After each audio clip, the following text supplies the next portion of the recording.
നമസ്കാരം.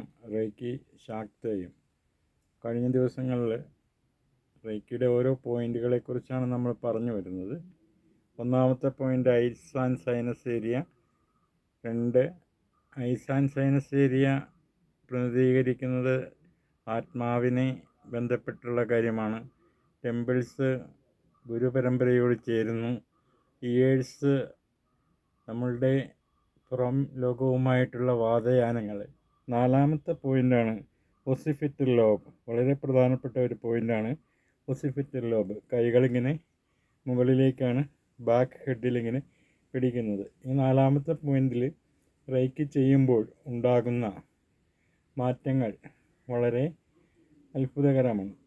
വളരെ പ്രധാനപ്പെട്ട പോയിൻ്റാണെന്ന് പറയാനുള്ള കാരണം നമ്മളുടെ ബ്രെയിൻ നട്ടെല്ലുമായി കണക്ട് ചെയ്യുന്ന സ്റ്റമ്പ്, അത് വന്നു ചേരുന്ന ആ സ്റ്റമ്പ് അവിടെ എല്ലാ തരത്തിലുള്ള ഇമോഷൻസിൻ്റെയും അക്യുമുലേഷൻ നിൽക്കുന്ന ഒരു പോയിൻ്റാണ്. തന്നെയുമല്ല, ഈ ഭാഗത്താണ് കുണ്ടലിനി ജാഗരൂകമായി നിൽക്കുന്നത്. കുണ്ടലിനി എന്താണെന്ന് എല്ലാവർക്കും അറിയാം. നമ്മൾ റേക്കി ചെയ്യുമ്പോൾ സഹസ്രാരത്തിൽ എനർജി വന്നത് ആജ്ഞാചക്രത്തിൽ നിർത്തുന്നു. അതിനുശേഷം വിശുദ്ധി ചക്രത്തിൽ നിർത്തുന്നു, പിന്നെ അനാഹതത്തിൽ നിർത്തുന്നു, പിന്നെ മണിപൂരകത്തിൽ നിർത്തുന്നു, പിന്നെ സ്വാധിഷ്ഠാനത്തിൽ നിർത്തുന്നു, പിന്നെ മൂലാധാരത്തിൽ.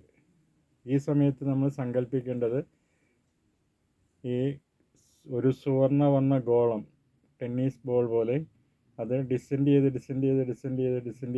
ചെയ്ത് മൂലാധാരത്തിൽ എത്തിക്കഴിയുമ്പോൾ മൂലാധാരത്തിൽ ഉറങ്ങിക്കിടക്കുന്ന കുണ്ടലിനി ശക്തി മെല്ലെ ഉണരാൻ തുടങ്ങും. അത് ഇടയിലും പിങ്കളയിലും 2 ഭാഗങ്ങളിൽ ഇടതും വലതുമുള്ള നാഡികളിലൂടെ പ്രാണൻ്റെ പ്രവാഹത്തെ രോധിക്കുകയും സുഷുമ്നാ നാഡിയിലൂടെ മുകളിലേക്ക് പിന്നെ താഴെ എത്തിയിട്ടുള്ള ആ ശക്തിയെ ഉയർത്തി സ്വാധിഷ്ഠാനത്തിൽ കൊണ്ടുവരുന്നു. പിന്നെ മണിപൂരകത്തിൽ നട്ടെല്ലിൻ്റെ സുഷുമ്നാ നാഡികളിലൂടെ മധ്യഭാഗത്തൂടെ കൊണ്ടുവന്ന് അനാഹതത്തിലെത്തി, അവിടെ നിന്ന് പിന്നെ വിശുദ്ധിയിലെത്തി, പിന്നെ ആജ്ഞയുടെ പിൻഭാഗത്ത്, അതായത് ബാക്ക് ഓഫ് ഒസിഫിറ്റൽ ലോബ്, ഇവിടെയാണ് കുണ്ടലിനി വന്ന് നിൽക്കുന്നത്. ഈ സമയത്താണ് നമുക്ക് സിദ്ധികൾ, വൃദ്ധികൾ ഇതെല്ലാം സംജാതമാകുന്നത്. അപ്പോൾ ഈ പ്രധാനപ്പെട്ട ഒരു പോയിൻ്റാണ് ബാക്ക് ഓഫ് ഒസിഫിറ്റൽ ലോബ്. ഈ ഭാഗത്ത് കൂടുതൽ സമയം നമ്മൾ റേക്കി കൊടുത്തുകൊണ്ടിരിക്കുക. കാരണം നമ്മളുടെ നെർവസ് സിസ്റ്റത്തെ എല്ലാം ഉത്തേജിപ്പിച്ച് കഴിഞ്ഞാൽ മാത്രമാണ് നമുക്ക് ഒരു സർവൈവൽ കപ്പാസിറ്റി ഉണ്ടാകുള്ളൂ. മാമൽസ് എല്ലാം തന്നെ ഈ ഭാഗം വളരെ വിസ്തൃതമായിട്ട് ഡെവലപ്പായിട്ടുള്ളതാണ്. അതായത് മാമൽസ് എന്ന് പറയുമ്പോൾ മുലയൂട്ടുന്ന ജീവികൾക്കെല്ലാം തന്നെ ഈ ബാക്ക് ഹെഡിൽ വളരെ ശക്തി ഉണ്ടായിരിക്കും. അപ്പോൾ ഒരാളുടെ ബാക്ക് ഹെഡ് ശക്തമായി ആരോഗ്യകരമായി വികസിച്ചാൽ മാത്രമാണ് അയാൾക്കൊരു സർവൈവൽ കപ്പാസിറ്റി ഉണ്ടാവുകയുള്ളൂ.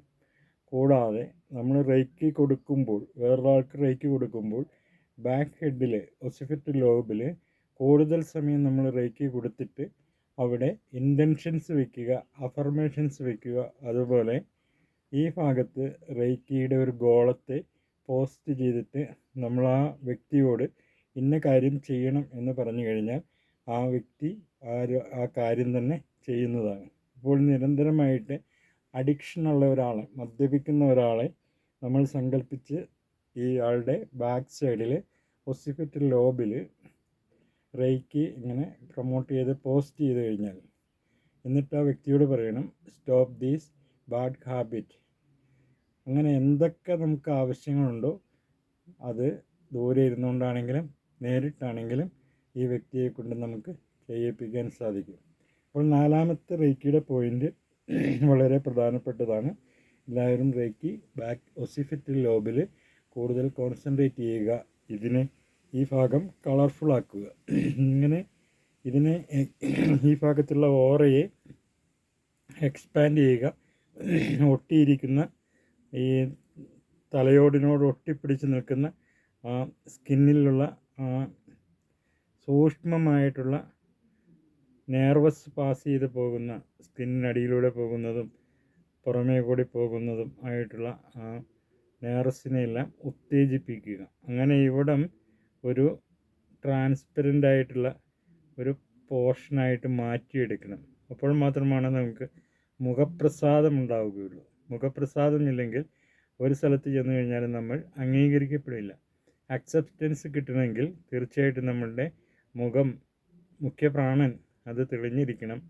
അങ്ങനെ നിങ്ങൾക്ക് നിങ്ങളുടെ all wax of your life നിങ്ങൾക്ക് അക്സെപ്റ്റൻസ് കിട്ടണമെങ്കിൽ തീർച്ചയായിട്ടും നിങ്ങൾ ബാക്ക് ഓസിഫിറ്റൽ ലോബിൽ റേക്കി നിരന്തരമായിട്ട് ചെയ്തുകൊണ്ടിരുന്നാൽ മാത്രമാണ് അത് സാധ്യമാവുകയുള്ളൂ. തന്നെയുമല്ല, കുണ്ടലിനിയുടെ ഉണർവ് സംജാതമാകി അത് അവിടെ നിന്ന് ലീക്ക് ചെയ്ത് ദേഹത്ത് നിന്ന് കുണ്ടലിനി ശക്തി ചോർന്നു പോകാതിരിക്കാനും ഈ ഭാഗത്ത് റേക്കി ചെയ്യേണ്ടതാണ്. കുണ്ടലിനി എന്താണെന്ന് വെച്ച് കഴിഞ്ഞാൽ മൂലാധാരാംബുജാരൂഢ ബ്രഹ്മഗ്രന്ഥി വിഭേദിനി, മണിപൂരാന്തരിത വിഷ്ണുഗ്രന്ഥി വിഭേദിനി, ആജ്ഞാചക്രാന്തരാളസ്ഥ രുദ്രഗ്രന്ഥി വിഭേദിനി, സഹസ്രാരാംബുജാരൂഢ സുധാസാരാഭിവർഷിണി, തടില്ലാത സമരുചി, ഷഡ്ചക്രോ പരിസംസ്ഥിത മഹാശക്തി കുണ്ടലിനി വിസന്തുതനി എസ്സി. Thank for watch with love light of reiki.